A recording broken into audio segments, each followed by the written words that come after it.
What's up everyone? So today I'm going to do a tutorial for the one arm Mace 360. So let's look at it and then we'll talk about some details of how this works. Okay.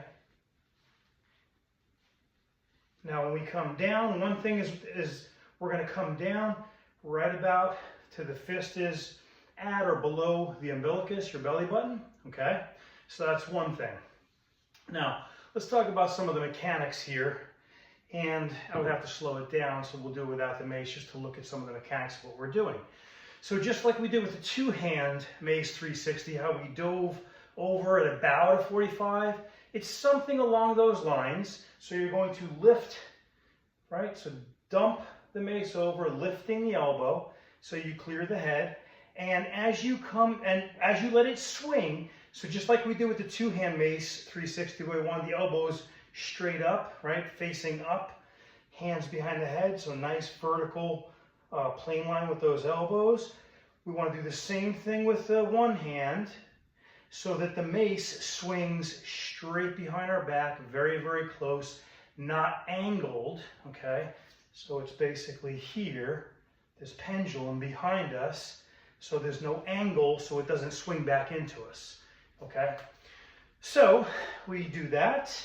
And then as the mace, we let the momentum of the mace swing, and as it does and passes our sagittal, this is sagittal plane line, as it passes that plane line, we rotate our torso a little, not really hips, we rotate our torso a little bit. I suppose you could rotate your hip a little bit there.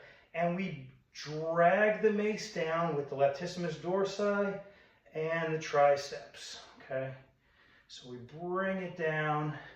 And what it's going to look like is the elbow won't really cross the center line, otherwise your mace ends up over here. But your elbow is going to approach the center line, and then the mace will just cross the center line and then come down. And then we're going to rotate the torso again, and here we go, okay? So, a couple things there. Now, could you do it straight without rotating the torso? Sure. People make an argument it's better for core. There's a million exercises you can do for core.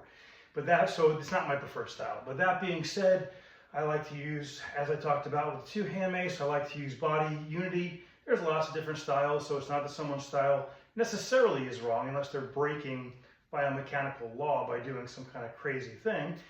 But realistically, as long as their postures are good and their biomechanics are solid, then whatever technique you prefer. Now, you'll also see that I go up onto my toes. This is exactly what I do with the two-hand as well. And so we dive over. Okay, so let's do a little bit again, just so we could break down. So we see that part goes behind the head. See how nice and high that elbow gets?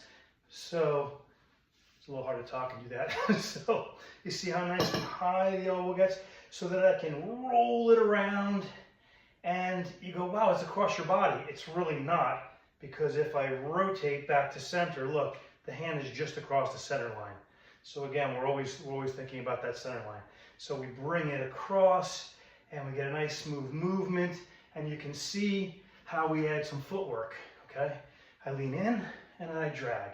I lean in, and I drag. So I'm rotating my torso, maybe a little bit of hips, but rotating mostly torso, and I'm bringing the mace with me. Then I'm rotating back, not too much, because otherwise you lose balance and throws you all off.